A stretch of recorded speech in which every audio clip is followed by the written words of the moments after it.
All right, welcome everybody to another great video on social media marketing and how it can help you out. One of the questions that does come up quite often when we talk with businesses about social media is, why should I be on more than one site? Why should I mean, there's like hundreds of different types of social network sites out there. Why should my company be on more than one? Okay, one's a lot of work, but why should I do more than that? And there's a couple of reasons why you want to have more than one site. Okay, so one thing to look at is your target audience. The whole reason that a business is on social media is because their audience is on social media. Who is your target audience? The more you understand fundamentally about who it is your ideal customer, who you want to attract to your business, who do you want to do business with, then the better you can target them. And I know a lot of businesses will say, oh, I want to target everybody who has a house, or I want to target everybody who has a body or whatever.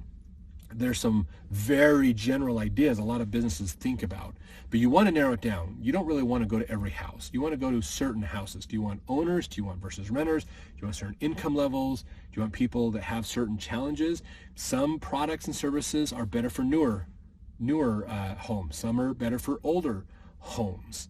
So that's the thing that you have to get into. If you are doing, like, let's say you do sewer line repairs and replacements or things like that. New homes, you're not going to have to worry about. They're going to be like 20 more years before you have to help those people out.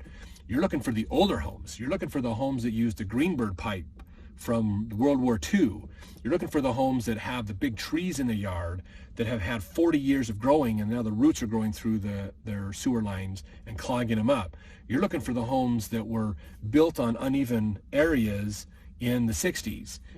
That's the thing, is you're looking for older homes. You don't want all the homes. You want to really avoid the new subdivisions, because they're not going to, any marketing of the new subdivisions is really not going to be as effective. The older subdivisions is where you're going to make the bulk of your money. So the more you understand about that target audience, the more you can dial it in. Who lives in those older homes? Is it older people? Is it younger people? What kind of things you're going after? So the more you know who your target audience is, the more you can target them on social media, because different age groups, different types of people use different social sites for different reasons. So we have other videos that talk about how certain people use certain things through different sites. So watch those videos to get more in depth on that. The point is that people use different sites for different reasons. And so the more you can get to the right site to get to your audience, the better. That's why you need to be on that site, is because you want to be there because your audience is there. So that is an important thing to realize. One of those factors in why should I be on multiple sites. The other factor you want to think about, because your audience is on multiple sites, you want to be on all those sites. The other factor you want to think about is have unique content on each site. People use Facebook for different reasons than they use Instagram, and same with TikTok, and same with LinkedIn and Twitter and Pinterest. All the sites have a little bit different reasons why people are there. So you want your content to dial in for those reasons. So if you're talking to somebody on Facebook and LinkedIn, it's important to realize that Facebook is more about your PR. It's the front-facing part. You can have more funny, humorous stuff there. LinkedIn, you can do a little bit of funny office humor, stuff like that, but you want to have a more technical information too. That helps us a lot. Business-related, more stuff, whereas on Facebook, maybe you're talking more about the family of your business or the culture of your business, whereas on LinkedIn, you're talking more about the business itself. So there's different emphasis, and you can teach people different things about your business and products and services through these different channels. So those are important things to get. The main principle I'm going after is realizing that you want to get a message to your audience on a very regular basis. The more sites you're on with your target audience, and the more diversified you make your content, the more likely you will be seen every single day by your target audience. The more they see your content, the more touch points they have, the more they see your logo, the more likely they are to call you when they need help. So all of it comes together and coordinates and works to help you grow your business. Now, another thing that's important to realize is, let's say you're on a site like Facebook, and let's say Facebook makes a change to their site and it nullifies your business. If you're only on Facebook, you just lost your connection. This happens, folks.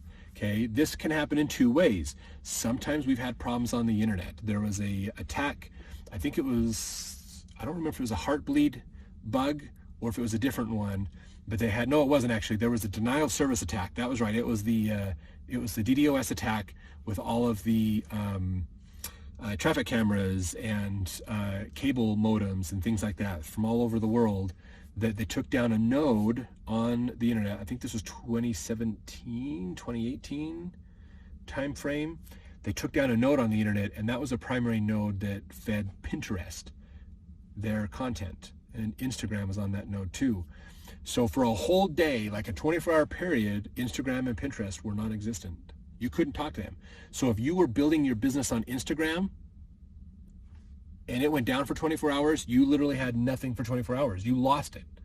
Okay, that's it. You just lost everything. So, but if you also had a Twitter account or LinkedIn account or YouTube account, email marketing, if you had other things going, you just had to say, okay, Pinterest is down, Instagram's down, we're switching to the other networks and are going to continue to talk to our customers. So that diversification protects you and your messaging. That helps a lot. Another problem that can come in on this line is, like we talked about, they change a policy. This happens. Politics usually didn't have a problem on social media, but because of the 2016 stuff and the 2020 election and things, man, everything changed. And now it was really hard to be a politician on social media. So if you are on Facebook only as a politician and you're running ads and doing things to promote yourself, and now you suddenly can't. They literally stopped running ads for like a couple months for political ads around the 2020 election. So you were out. If you were relying on those ads to generate your web traffic to get people to see you, you're gone. You're not going to be seen much. You were limited on your reach. So, but if you had a Twitter account, if you also had YouTube or other sites, you could still talk to people. So you want to diversify as a savings tool for your business to make sure that you can continue to talk with your target audience without being beholden to the social networks. If you violate a policy, your site can be gone like that. No forewarning. We have had this happen with ad accounts for our clients where we'll run ads. They run fine. They pass the standards, no problems. Suddenly Facebook makes a policy change and your ad account gets completely disabled and is just wiped out. If you're relying on those ads, you're toast. So that's important to look at. How do we get around those kinds of problems? Okay. If that site goes down, maybe the company itself goes out of business, maybe they go down. Man, if you built your whole audience on that, you're gone. So you want to have that diversification. So diversification is important it's better at reaching your target audience more often to get you in front of your target audience better, and it protects you and saves you from having to be beholden to a social network. Have multiple accounts, have multiple networks you're working with so that you can have a better, more well-rounded opportunity to keep your business moving forward online to help your business out. So that's why you want to have multiple accounts and multiple social sites basically that you can work with. So if you have other questions about this, leave them in the comments. We'd love to hear from you more. How has this helped you? Have you had those kinds of bad experiences? Let us know. We'd love to hear those stories. And if you are experiencing any of those kinds of problems, let us know too, so we can hopefully give you some advice to help you out with that.